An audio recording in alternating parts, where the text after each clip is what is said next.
لفظ لفظ حکمتیں ابر علم کہیں سے برستی بارشیں شرع کے امور سے دین کے شعور سے. السلام علیکم ورحمۃ اللہ وبرکاتہ.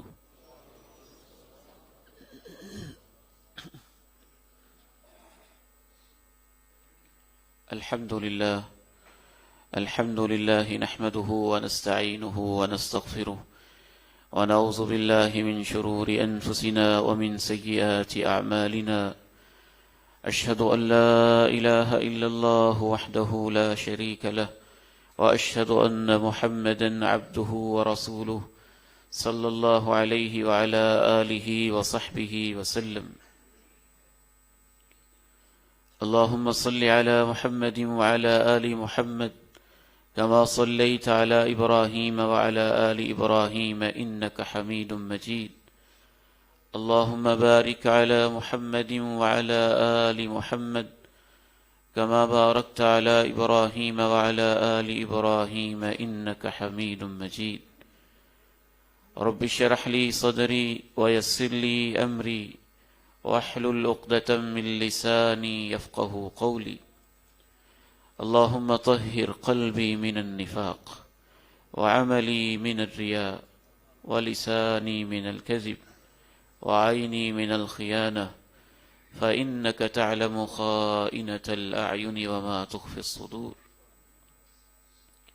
اللهم انفعني بما علمتني وعلمني ما ينفعني وزدني علما.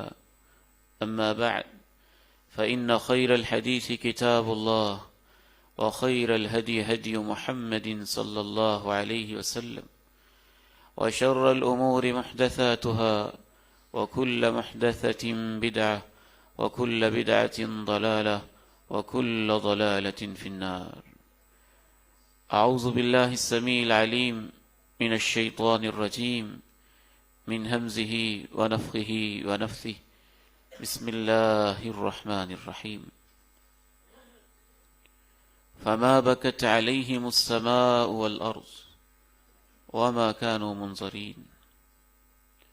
وقال سبحانه وتعالى كل من عليها فان ويبقى وجه ربك ذو الجلال والإكرام. کئی خطبات جمعہ سے سفر آخرت کے حوالے سے ہماری گفتگو جاری ہے. انسان کی زندگی پیدائش سے لے کر موت تک ایک حصے میں ہم نے اس پہ گفتگو کی. اچھے انسان کی موت اور اس کی کیفیت دوسرے حصے میں ہم نے اسے ڈسکس کیا. برے لوگوں کی موت اور اس کی کیفیت تیسرے حصے میں ہم اسے زیر بحث لائے. یوں تو سفر آخرت اتنا طویل ہے کہ اگر اس سلسلہ کو شروع کیا جائے تو ایک لمبا وقت چاہیے، لیکن آج کی اس خطبہ جمعۃ المبارک میں اس سفر کا ایک تھوڑا سا حصہ موت سے لے کے قبر تک، قبر سے پہلے یہ حصہ بھی اہم ہے. ہمارے ذہنوں میں بعض دفعہ یہ حصہ آتا ہی نہیں کہ یہاں بھی بہت کچھ ہوتا ہے.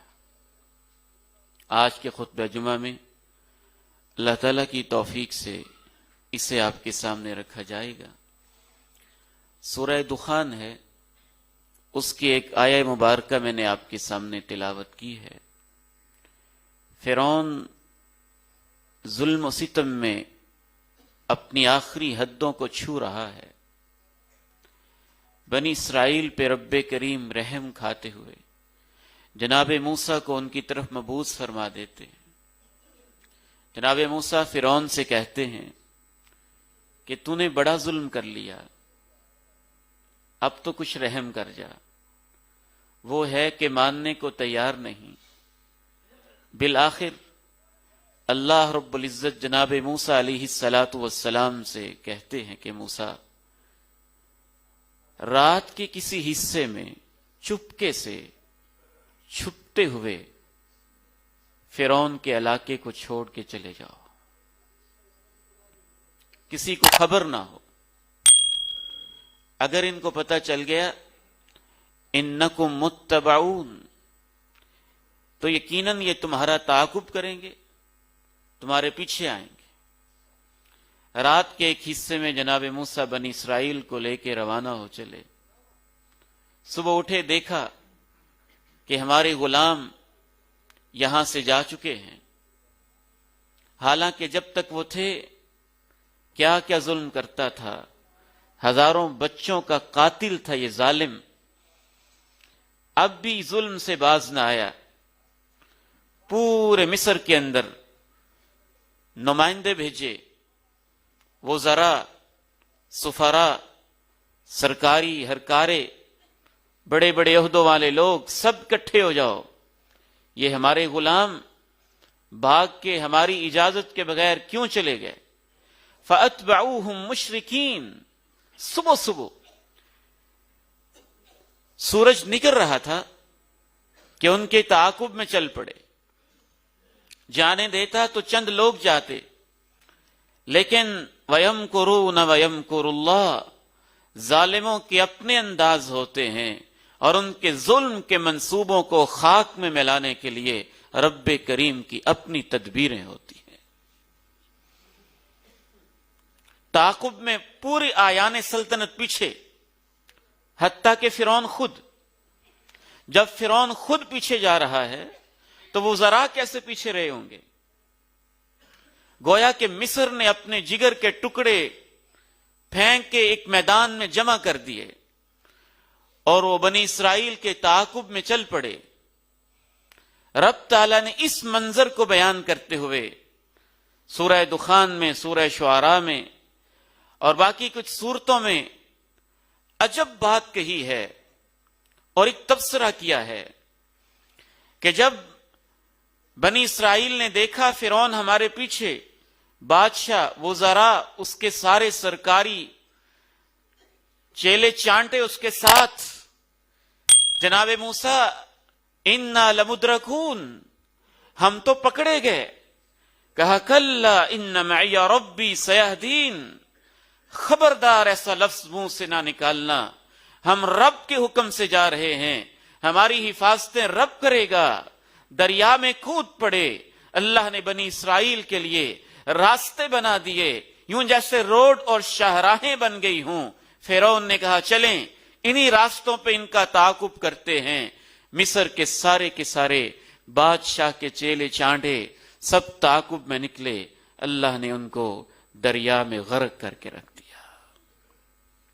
جب غرق کیا تو ایک تبصرہ کیا، کم ترکو من جنات وعیون، گنتے جانا، کم ترکو من جنات وعیون وزروع ومقام کریم ونعمت كانوا فيها فاكهين كذلك وأورثناها قوما آخرین، کتنے ہی چشمے تھے ابلتے ہوئے، وہ فرعون سب کے سب فرعونی اور ان کے قوم چھوڑ کے چلے گئے، باغات چھوڑ کے چلے گئے، وزرو، کھیتیاں آباد، ان کے اندر پھل لگے ہوئے سب کے سب باغات چھوڑ کے چلے گئے، ومقام کریم، بڑی بڑی عزت والی آرام گاہیں، بلڈنگیں، کوٹھیاں، پلازے، اپنے اپنے دور کے حساب سے عیش کدے اور عشرت کدے سب کے سب چھوڑ کے چلے گئے۔ وَنَعْمَةٍ كَانُوا فِيهَا فَاكِهِينَ، اس کے علاوہ عیاشی کا بہت سارا آرام و راحت کا سامان وہ بھی چھوڑ کے چلے گئے۔ كَذَلِكَ وَأَوْرَثْنَاهَا قَوْمًا آخَرِينَ، کیا انہوں نے سوچا ہوگا صبح صبح چھوڑا اور پیچھے پلٹنا نصیب نہ ہوا، دریاؤں میں غرق ہو گئے، کسی اور قوم کو اللہ نے ان کے محلوں کا وارث بنا دیا، پورے کے پورے فرعونیوں کو سمندر میں غرق کر دیا۔ فما بکت علیہم السماء، وہ غرق ہوتے رہے، نہ ان پہ آسمان رویا نہ ان پہ زمین روئی، وما کانوا منظرین، نہ ان کو مہلت ملی۔ ایک شخص مفسر قرآن جناب عبداللہ ابن عباس کے پاس حاضر ہوا، عرض کرنے لگا آپ اللہ کے نبی کے شاگرد ہیں، مفسر قرآن ہیں، ترجمان القرآن ہیں، حبر الامہ ہیں، قرآن کے اتنے بڑے مفسر تھے۔ بعض مفسرین نے اور محدثین نے لکھا ہے جناب ابن عباس جب قرآن کی تفسیر کرتے بہت سارے لوگ ان کے تفسیر سن کے کلمہ پڑھتے جاتے۔ کہنے لگا جناب ابن عباس اس آیت کی سمجھ نہیں آئی کہ اللہ نے کہا ہے فرعون اور آل فرعون یہ غرق ہو گئے، نہ ان پہ آسمان رویا نہ ان پہ زمین روئی۔ کیا آسمان روتا ہے؟ کیا زمین روتی ہے؟ سورہ دخان کی تفسیر سمجھ رہا ہے۔ تفسیر وہ ہوتی ہے جو خود قرآن کی روشنی میں ہو، تفسیر وہ ہوتی ہے جو پیغمبر نے کی ہو، تفسیر وہ ہوتی ہے جو پیغمبر کے صحابہ نے کی ہو، باقی لوگوں کی باتیں ہوتی ہیں، ادھر ادھر کی مشگافیاں ہوتی۔ پوچھا کیا آسمان روتا ہے؟ کیا زمین روتی ہے؟ کہا نعم، ہاں آسمان روتا ہے، زمین بھی روتی ہے۔ میں تجھے سمجھاتا ہوں آسمان کیسے روتا ہے، زمین کیسے روتی ہے۔ امام طبری نے تفسیر طبری کے اندر لکھا، دیگر مفسرین نے لکھا کہ صحابی رسول جناب عبداللہ ابن عباس جس کے بارے میں پیغمبر نے دعا کی تھی اللہ قرآن تو نے میرے اوپر اتارا ہے، اس کا فہم میرے عزیز ابن عباس کو نصیب فرما دے۔ فرمایا آسمان اس طرح روتا ہے، ان العبد المومن، جب بندہ مومن ہوتا ہے، بلکہ کہا ہر بندہ جو ہے اس کے لیے ایک آسمان میں دروازہ ہوتا ہے، ينزل منه رزقه ويصعد منه عمله، آسمان کے اس دروازے سے جتنا رزق اس کو ملنا ہے رب کے حکم سے اترتا ہے، ويصعد منه عمله، اور جب وہ روزانہ کے کام کرتا ہے اس کا اسپیشل ہر انسان کا جو خاص آسمانوں میں دروازہ ہے وہاں سے فرشتے اس کے روزانہ کے اعمال کو لے کے رب کریم کی طرف چڑھ کے جاتے ہیں، اس کے اعمال پیش کیے جاتے ہیں۔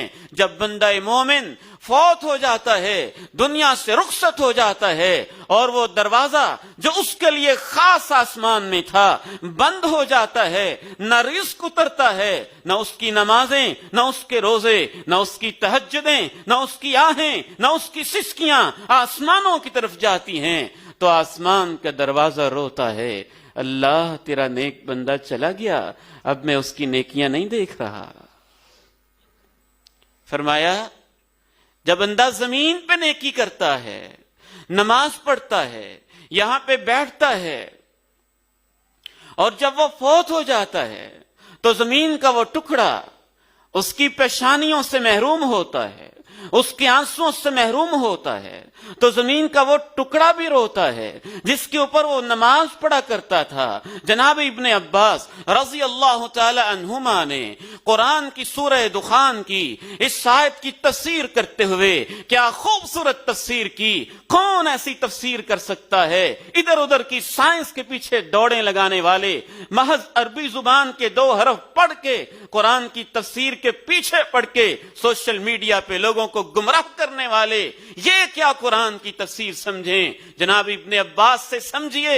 فرمایا اے مجھ سے پوچھنے والے میرے شاگرد رشید، قوم فرعون کے بارے میں اللہ نے کہا نہ ان پہ آسمان رویا نہ ان پہ زمین روئی، اس لیے کہ ان ظالموں نے زندگی میں کوئی نیکی کی ہی نہیں تھی کہ آسمان کی طرف نیکی جاتی، نہ زمین پہ کبھی سجدہ کیا تھا کہ زمین روتی۔ قرآن یہ کہنا چاہتا ہے نہ ان کی نیکیاں تھیں اور نہ ان کے جانے کے غم سے آسمان رویا نہ زمین روئی۔ پتہ چلا کہ آسمان روتا ہے، زمین روتی ہے، آسمان آنسو بہاتا ہے، جیسے اللہ کا حکم ہو۔ ہم اس کی حقیقت سے واقف نہیں۔ قرآن و سنت کے اور دلائل بھی اس پر موجود ہیں کہ جب اللہ چاہتا ہے، جس وقت چاہتا ہے، جتنی مقدار اور کیفیت میں چاہتا ہے، آسمان و زمین میں ایک احساس پیدا کر کر دیتا ہے. تکاد السماوات یتفطرن منہ وتنشق الارض وتخر الجبال ہدا ان دعوا للرحمن ولدا. آسمان کا دل چاہتا ہے کہ پھٹ جائے، زمین چاہتی ہے کہ ٹوٹ ٹوٹ کے اپنے اندر سوراخ کر لے، پہاڑ چاہتے ہیں بکھر بکھر کے ریزہ ریزہ ہو جائیں جب زمین کے اوپر لوگ کہتے ہیں کہ اللہ کا بیٹا ہے. آسمان کی فیلنگز، زمین کی فیلنگز، زمین کے ساتھ سفر آخرت کے مرحلے میں اس مرحلے کو بھی یاد رکھنا چاہیے. جب میری اور آپ کی میت اللہ ہمیں ایمان والی موت نصیب فرمائے، اسلام والی زندگی نصیب فرمائے، میرے گھر میں پڑی ہوگی، آپ کے گھر میں پڑی ہوگی، خانہ خدا میں پڑی ہوگی، لاہور کے کسی بازار میں، لاہور کی کسی کوٹھی میں پڑی ہوگی. میرے رشتہ دار جو فیلنگز رکھتے ہیں ان کی تو ہوں گی، لیکن میرے گھر کے در و دیوار اور آسمان کے دروازے اگر میں نیکیاں کرتا رہا ہوں تو وہ بھی میری اور آپ کی میت پہ آنسو بہاتے ہوں گے. جناب ابوبکر ابن عیاش رحمہ اللہ رحمتا واسعہ دنیا سے جا رہے ہیں. ان کی بیٹی پاس بیٹھی ہے، روئی جا رہی ہے. کہتے ہیں بیٹی رو مت، کس بات پہ روتی ہو؟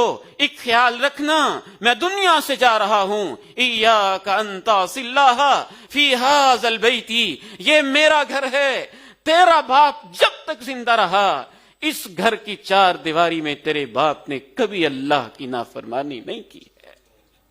بیٹی دیکھنا، میرے جانے کے بعد اس گھر کا خیال رکھنا، اس میں اللہ کی نافرمانی نہ کرنا. انی ختمت فی هذه الزاویہ من هذا البیت 24,000 ختمہ. ایک کونے کی طرف اشارہ کر کے کہتے ہیں اس گھر کے اس کونے کے اندر بیٹھ کے تیرے باپ نے 24,000 مرتبہ مکمل قرآن پڑھا ہوا ہے. میرے بیٹو، میری بیٹیوں، خصوصاً میں آپ سے کہنا چاہتا ہوں، میرے بھائیوں، میری بہنوں، میں آپ سے کہنا چاہتا ہوں، ہم اپنے نیک ماں باپ کا کتنا خیال رکھتے ہیں. جہاں ہمارے ماں باپ تہجدیں پڑھتے تھے، آج وہاں بیٹھ کے تم فیس بک کے پیجز پہ گند دیکھتے ہو. جہاں تمہاری مائیں رات کو پیشانیاں ٹیک کے اللہ کے سامنے رویا کرتی تھیں، وہاں آج تم بیٹھ کے یوٹیوب کے گندے چینلز دیکھتے ہو. تمہیں شرم نہیں آتی ہے؟ وہ زمین کا ٹکڑا کیسے روتا ہوگا؟ اللہ وہ کتنی نیک تھی اور اب میں کن کے حوالے ہو گئی. میں تو جب بھی اپنے والدین کے کمرے سے گزرتا ہوں مجھے اکثر یہ احساس ستاتا ہے کہ اللہ اس گھر کے وہ باسی کتنے نیک تھے اور ہم ان کے بعد ان کے پیچھے عمل میں کتنے کمزور ہیں. وہ کیسے تجھے منانے والے تھے.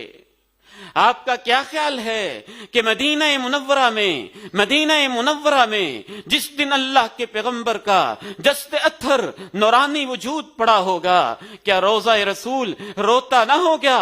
کیا مسجد نبوی کے در و دیوار اور ممبر روتا نہ ہوگا؟ اللہ کے پیغمبر کی زندگی میں آپ کی جدائی کے غم میں کھجور کا خشک تنا رو پڑا تھا اور آپ نے اس کو یوں پیار دیا تھا.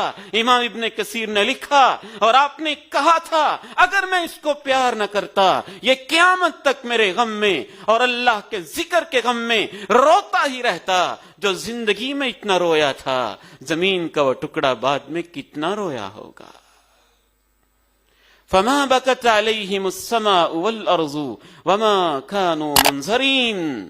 آل فرعون اور سارے کے سارے فرعونی جب تباہ و برباد ہوئے، نہ ان پہ زمین روئی نہ ان پہ آسمان رویا. رسول اللہ صلی اللہ علیہ وسلم پہ جو قرآن نازل ہوا ہے یہ بھی بتاتا ہے کہ زمین کی فیلنگز ہوتی ہیں، زمین کے احساسات ہوتے ہیں، آج بھی ہوتے ہیں، ہمارے مرنے کے دن بھی ہوتے ہیں۔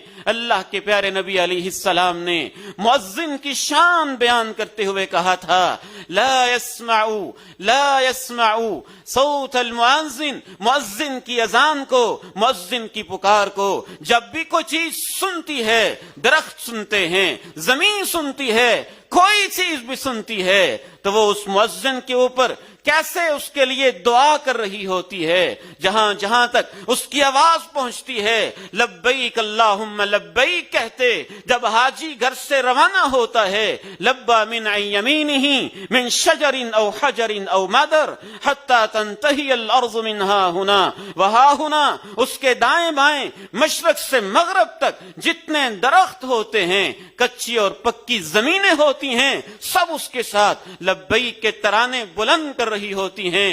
جب کوئی دین کا عالم، دین کا دائی، بشرطے کہ مخلص اور اس کی دعوت قبول ہو جائے اور اللہ کے ہاں شرف قبولیت پالے، ان العالم لیستغفر له من فی السماوات ومن فی الارض، 14 طبق اس کے لیے معافی کی دعائیں کرتے ہیں، حتی الحیتان فی جوف الماء، حتی کہ سمندر کے پیٹوں میں تیرنے والی مچھلیاں بھی، وحتی النملۃ فی جہرہا، حتی کہ بلوں کے اندر رینگنے والی چونٹیاں بھی۔ تو جو زندگی میں کیا ہے کائنات کو یاد آتا ہوگا نا، میرے اوپر کیا کرتا رہا۔ صحیح مسلم کی شرح میں امام نووی اور ایک اور محدث امام بغوی رحمہ اللہ نے ایک بڑی خوبصورت بات لکھی ہے کہ اللہ کے پیغمبر نے جو ایک حدیث میں فرمایا، اشارہ فرمایا آپ نے کہ جس جگہ پہ فرض نماز پڑھیں، مسئلہ یہ ہے کوشش ہو تھوڑا آگے پیچھے ہو جائیں، سنتیں تھوڑا آگے پیچھے ہو کے پڑھ لیں یا درمیان میں فاصلہ کر لیں، اسی جگہ فوراً نہ پڑھیں۔ اس کی حکمت لکھتے ہوئے امام نووی رحمہ اللہ نے صحیح مسلم کی شرح میں لکھا، اس کی ایک حکمت یہ بھی ہے تاکہ زیادہ سے زیادہ جگہوں پہ سجدے ہوں، جتنی جگہوں پہ سجدے ہوں وہ قیامت کے دن گواہ بن جائیں۔ یہ جگہ بھی کہے اللہ اس نے تجھے سجدہ کیا، یہ بھی کہے اللہ اس نے تجھے سجدہ کیا، وہ جگہ بھی کہے اللہ اس نے تجھے سجدہ کیا۔ فما بکت علیہم السماء والارض وما كانوا منظرین، زمین روتی ہے، آسمان روتا ہے۔ صرف زمین آسمان ہی نہیں، درخت بھی روتے ہیں، جانور بھی روتے ہیں، اور اگر وہ برا انسان ہے تو خوش ہوتے ہیں، جان چھوٹی۔ صحیح مسلم میں اللہ کے پیارے نبی علیہ الصلاۃ والسلام کے پاس سے ایک جنازہ گزر رہا ہے، آپ فرماتے ہیں مستریح او مستراح منہ، یا اس کو آرام مل گیا ہے یا اس سے لوگوں کو آرام مل گیا ہے، یا اس کی جان چھوٹی یا اس سے جان چھوٹی۔ صحابہ سے رہا نہ گیا، پوچھا کیا مطلب؟ فرمایا العبد المؤمن یستریح من نصب الدنیا وتعبها، اگر یہ تو بندہ مومن کا جنازہ ہو تو جو بندہ مومن ہوتا ہے یستریح من نصب الدنیا وتعبها، اسے دنیا کی پریشانیوں، دنیا کی تھکاوٹوں سے جس دن مرتا ہے اس کی جان چھوٹ جاتی ہے۔ اور جو فاسق ہوتا ہے، کافر ہوتا ہے، رب کا باغی ہوتا ہے، آپ نے یہ الفاظ کہے، 4 لفظ بولے، یستریح منہ العباد والبلاد والشجر والدواب، جو بندہ باغی ہے، باغی انسان ہے، جب وہ مر جاتا ہے بندے بھی کہتے ہیں آرام ملا، زمین کہتی ہے جان چھوٹی، جانور کہتے ہیں جان چھوٹی، درخت کہتے ہیں جان چھوٹی۔ یہ درخت اور زمین کیوں کہتی ہے کہ جان چھوٹی؟ امام مجاہد رحمہ اللہ تعالی ارشاد فرماتے ہیں یہ اس لیے کہتے ہیں ان البہائم لتلعن عصاة بنی آدم اذا امسک المطر، جب بندے خاکی اللہ کی زمین پہ رب کی نافرمانیاں کرتا ہے تو اس کی نافرمانیوں کی وجہ سے زمین پہ ایک نحوست سی ہوتی ہے اور آسمان اپنی بارش کو روک لیتا ہے، تو پھر چمگادڑیں بھی، بلیاں بھی، چونٹیاں بھی، جانور بھی، جن جن کو پیاس لاحق ہوتی ہے، جب بارش کے قطرے نہیں ملتے تو آدم کے بیٹوں پہ لعنت کرتے ہیں، کہتے ہیں تمہاری وجہ سے ہم بھی بارش سے محروم ہو گئے۔ بعض بچوں کے ذہن میں اشکال آتا ہے تو پھر بارش ہو کیوں جاتی ہے؟ ان علاقوں میں بھی ہوتی ہے جہاں انسان بڑے گناہگار ہوتے ہیں۔ اس اشکال کا ازالہ بھی اللہ کے پیارے نبی علیہ السلام نے ایک اور حدیث میں فرمایا، لولا البہائم لم یمطروا، اللہ ان جانوروں پہ ترس کرتے ہوئے پھر بھی بارش نصیب کر دیتا ہے۔ بندوں کے گناہ روکتے ہیں، باقی مخلوقات پہ رحم کرتے ہوئے۔ وہ رب العالمین ہے، وہ اس کی ربوبیت کبریٰ ہے، وہ سب کو پالنے والا ہے۔ پھر ان کو نوازنے کے لیے رب کریم بارش اتارتا ہے۔ لولا البہائم لم یمطروا، اگر وہ معصوم جانور نہ ہوتے تو بعض انسان تو اتنے مجرم ہوتے ہیں کہ اللہ بارش کا قطرہ ان کو نصیب نہ کرتا۔ فما بکت علیہم السماء والارض وما كانوا منظرین، زمین روتی ہے، آسمان روتا ہے یا خوش ہوتے ہیں، جانور روتے ہیں یا کہتے ہیں جان چھوٹی، درخت روتے ہیں یا کہتے ہیں جان چھوٹی، اور کیا خیال ہے انسانوں کے بھی تو تاثرات ہوتے ہوں گے نا۔ سفر آخرت کے مرحلے میں یہ مرحلہ بڑا اہم ہوتا ہے۔ جو ہی کسی کو اطلاع دی جاتی ہے فلاں فوت ہو گیا، فوری طور پہ آپ کے ذہن میں ایک امپریشن آتا ہے، آپ کے دل میں ایک احساس آتا ہے، آپ کے دماغ میں ایک سوچ آتی ہے، اور آپ کے دماغ کی سکرین پہ کچھ میٹھی، کچھ تلخ اور شیریں یادیں ملی جلی یوں گھومنے لگتی ہیں۔ یہ بڑی اہم ہوتی ہے۔ جب وہ زبان پہ آ جائیں تو وہ اللہ کی شریعت میں بھی اہم ہے اور اللہ کے نزدیک بھی اہم ہے۔ اٹھائیے صحیح بخاری، اللہ کے پیارے نبی علیہ الصلاۃ والسلام تشریف فرما ہے، ایک جنازہ پاس سے گزرتا ہے، اسنی علیہا خیرا، سب کہتے ہیں کتنا اچھا تھا، کتنا نیک تھا، کتنا متقی تھا، کتنا پرہیزگار تھا۔ رب کے پیغمبر بھی ارشاد فرما دیتے ہیں واجبت واجبت واجبت، لازمی ہو گئی، لازمی ہو گئی، لازمی ہو گئی۔ ایک اور جنازہ جاتا ہے، سب کہتے ہیں کتنا ظالم تھا۔ اللہ کے پیارے نبی پھر کہتے ہیں وجبت وجبت وجبت، لازمی ہو گئی، لازمی ہو گئی، واجب ہو گئی۔ صحابہ تو ایک ایک بات پوچھتے تھے نا، دین کو سمجھتے تھے، گہرائی میں اترتے تھے، وہ دین کو دین سمجھتے تھے، مذاق نہیں سمجھتے تھے۔ پوچھا ہے اللہ کے پیارے نبی، پہلا جنازہ گزرا، لوگوں نے اچھے تبصرے کیے، آپ نے کہا واجب ہو گئی، واجب ہو گئی، واجب ہو گئی۔ دوسرا جنازہ گزرا، لوگوں نے برے تاثرات دیے، آپ نے کہا واجب ہو گئی، واجب ہو گئی، واجب ہو گئی۔ مطلب کیا ہے؟ فرمایا پہلا جنازہ گزرا، مخلوق کی زبان بول اٹھی، اچھا تھا، اچھا تھا، نیک تھا، صالح تھا۔ میں نے کہا وجبت لہ الجنہ، اس کے لیے جنت واجب ہو گئی، مل کے رہے گی۔ اور دوسرے جنازے میں تم سب بول اٹھے بہت برا تھا، بہت برا تھا، بہت برا تھا۔ میں نے کہا اس پر جہنم واجب ہو گئی۔ الملائکۃ شہداء اللہ فی السماء وانتم شہداء اللہ فی الارض۔ اصل روایت صحیح بخاری کی ہے، اور اس میں امام البانی نے ایک اضافہ لکھا، آپ نے اس کے بعد یہ تبصرہ فرمایا، یاد رکھنا آسمانوں میں تمہارے اعمال کے گواہ اللہ کے نزدیک فرشتے ہیں، اور زمین کے اوپر تم اللہ کے گواہ ہو۔ زمین پر تم اللہ کے گواہ ہو، میں نے کس کس کو ستایا ہے وہ میرے خلاف گواہ ہے، میں نے کس کس کو محبت دی وہ میرے حق میں گواہ ہے۔ تم کہتے ہو شاید جنازے کا اعلان کرنے سے سب کچھ معاف ہو جاتا ہے، یہ تمہاری غلط فہمیاں ہیں، مجھے وہ بیٹی کبھی یاد نہیں بھولتی، میرے پاس آئی ایک مسئلہ پوچھنے کے حوالے سے، اس کی آنکھوں میں آنسو، وہ پردہ دار بیٹی رو رو کے کہنے لگی ہمارا باپ تھا، ہم کچھ کہہ تو نہیں سکتے لیکن اس نے ہمارے اوپر ظلم بڑا کیا ہے۔ پوچھا کیا ہوا؟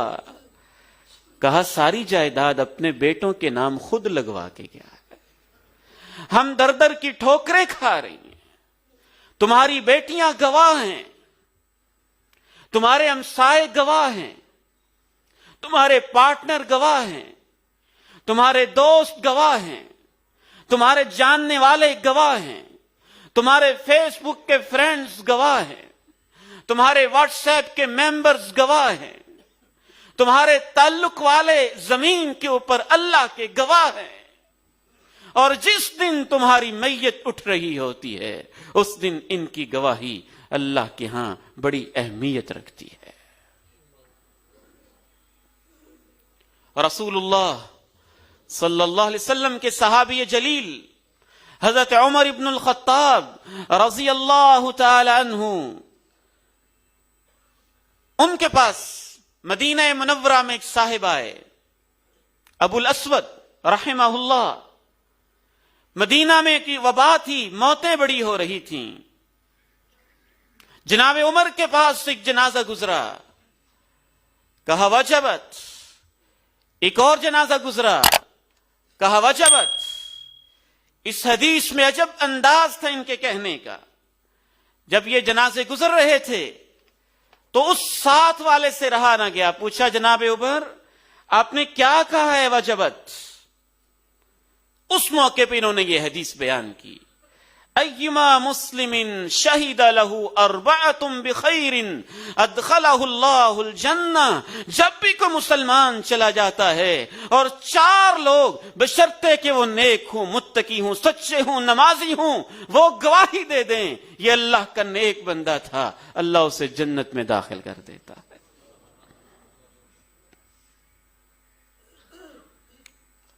کہتے ہیں کہ اللہ کے نبی نے ہمیں ایسے ہی کہا تھا، خود نہیں کہہ رہے، اللہ کے پیارے نبی نے ہمیں ایسے ہی بتایا تھا، اور ہم سے رہا نہیں گیا تھا، ہم نے کہا اللہ کے پیارے نبی اگر 3 بندے گواہی دے دیں، فرمایا 3 دے دیں اللہ پھر بھی جنت دے دیتا ہے۔ صحابہ کہتے ہم نے کہا 2 بندے گواہی دے دیں، فرمایا 2 بندے گواہی دے دیں اللہ پھر بھی جنت دے دیتا ہے۔ جناب عمر کہتے ہیں پھر ہمیں شرم آ گئی، ہم نے 1 کا نہیں پوچھا، ہم نے 1 کے بارے میں سوال نہیں کیا۔ ایک اور حدیث میں رسول اللہ صلی اللہ علیہ وسلم ارشاد فرماتے ہیں ما من مسلم، کوئی بھی مسلمان جب فوت ہو جائے، یشہد لہ 4 من اہل ابیات جیرانہ، اور اس کے ہمسایوں میں سے 4 گھرانے کہہ دیں کہ اللہ یہ نیک بندہ تھا، گواہی دے دیں، اللہ ان سے کہتے ہیں میں تمہاری گواہی قبول کر کے اس کو جنت دے دیتا ہوں، اور جو تم اس کی تنہائیاں جانتے نہیں ہو میں معاف کر دیتا ہوں۔ ہمارا ہمسایوں کے ساتھ کیسا سلوک ہے؟ وہ ہمارے بارے میں کیا گواہی دیں گے؟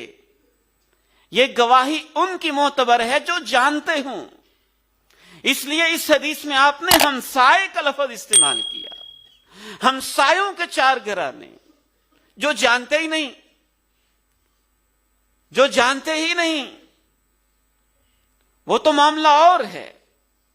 گواہ بھی وہ ہوں، امام البانی نے اس حدیث کی وضاحت میں لکھا گواہ بھی وہ ہوں جو مسلمان ہوں، سچے ہوں، نمازی ہوں، توحید والے ہوں، عقیدے والے ہوں۔ ایسے لوگ ملتے ہی کب ہیں؟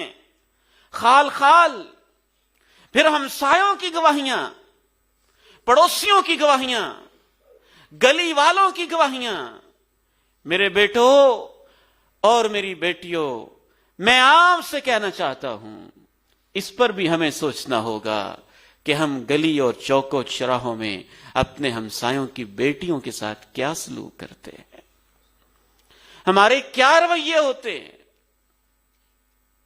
سفر آخرت کا یہ مرحلہ، یہاں پھر گواہیاں لکھی جاتی ہیں، گواہیاں نوٹ کی جاتی ہیں، بلکہ یہی بس نہیں ہے، خود میت بھی سمجھ جاتی ہے میرے ساتھ کیا ہونے والا ہے۔ اللہ کے پیارے نبی علیہ الصلوۃ والسلام ارشاد فرماتے ہیں، جب جنازے کو لے جایا جا رہا ہوتا ہے، ان کان صالحا، اگر وہ نیک میت ہے، کہتی ہے قدمونی قدمونی قدمونی، لیٹ نہ کرو، مجھے جلدی لے جاؤ، مجھے جلدی لے جاؤ، مجھے جلدی لے جاؤ۔ اگر وہ بری میت ہوتی ہے، یا ویلا یا ویل، ہے افسوس، مجھے کہاں لے کے جا رہے ہو، مجھے کہاں لے کے جا رہے ہو۔ ایک اور حدیث میں آپ علیہ الصلوۃ والسلام نے ارشاد فرمایا، اسرعوا بالجنازہ، جنازہ جلدی کیا کرو، خواہ مخواہ کی اس میں تاخیر نہ کیا کرو۔ ان تک صالحۃ فخیر تقدمونہ، اگر وہ نیک ہے تو جلدی اچھے انجام کو پہنچے، اس کے قبر میں لگے ہوئے جنت کے بستر اس کے انتظار میں ہوتے ہوں گے۔ آپ نے یہاں تک کہا کہ پھر خیر ہے، جلدی اس کو بھیجو، بلائیوں کی طرف جائے۔ اگر وہ برا ہے، فشر تضعونہ عن رکابکم، تو بری میت کو اپنے کندھوں پہ زیادہ دیر رکھ کے کرنا کیا ہے، اس سے جلدی جان چھڑاؤ۔ اس حدیث کی شرح میں محدثین نے لکھا کہ برے بندے کی صحبت کو اللہ کے پیغمبر کتنا برا سمجھتے ہیں، وہ میت بھی ہو تو اللہ کے نبی کہتے ہیں اس سے جلدی جان چھڑاؤ، اسے زیادہ دیر اپنے پاس نہ رکھو۔ برا ہے نا، بری میت۔ سفر آخرت کا یہ مرحلہ بڑا عظیم ہوتا ہے۔ موت کا دن، اعلان کا وقت، اس وقت لوگوں کی باتیں اور گلیوں محلوں چوکوں چراہوں میں زبان سے نکلے ہوئے الفاظ، یہ گواہیاں ہوتی ہیں، اس کی زندگی بھر کا ریکارڈ ہوتا ہے۔ میں ایک جنازے سے فارغ ہوا، ان کے عزیزوں نے کہا تھا اعلان کر دے، میں نے اعلان کر دیا۔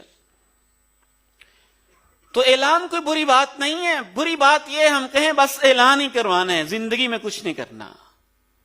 تو جب میں اعلان سے فارغ ہوا واپس جا رہا تھا، اسی میدان میں جنازگاہ کے اندر ایک بابا جی اونچی آواز کے ساتھ، مجھے لگا جیسے اسپیشل مجھے سنانے کے لیے کہہ رہے ہوں، یا میرے ساتھ اس کے جو عزیز تھے اس کو سنانے کے لیے کہہ رہا ہوں، اب کہتے ہیں معاف کر دیں، کرتے ہیں اس کو معاف، ساری زندگی تو ہماری زمینوں پہ قبضے کرتا رہا ہے، حساب لیں گے، نہیں معاف کریں گے۔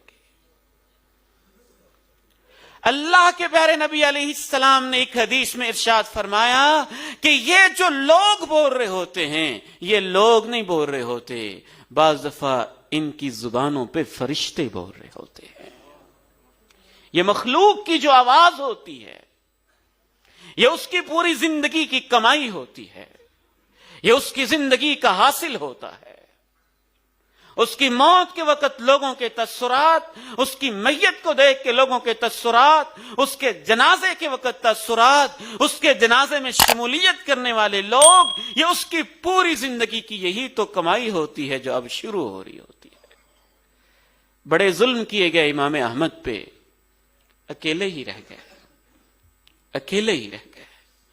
اتنے ظلم، لکھنے والے لکھتے ہیں امام احمد کی کمر پہ وہ کوڑے لگائے جاتے، اگر ہاتھی پہ بھی لگاتے تو اس کی چیخیں نکل جاتی، پھر بھی مسئلے پہ قائم رہے۔ ساتھ دینے والے چھوڑتے گئے، چھوڑتے گئے، چھوڑتے گئے۔ بادشاہ کے ساتھی زیادہ ہوتے گئے، ہوتے گئے، ہوتے گئے، وہ سارے اہل بدعت تھے۔ تب امام احمد نے ان سے ایک تاریخی لفظ کہا تھا، تاریخی جملہ کہا تھا، بیننا و بینکم یوم الجنائز، میں اکیلا رہ گیا ہوں، پھر کیا ہوا، میرا اور تمہارا فیصلہ اس دن ہوگا جب میرا جنازہ اٹھے گا۔ یہ امام احمد کا تاریخی جملہ تھا.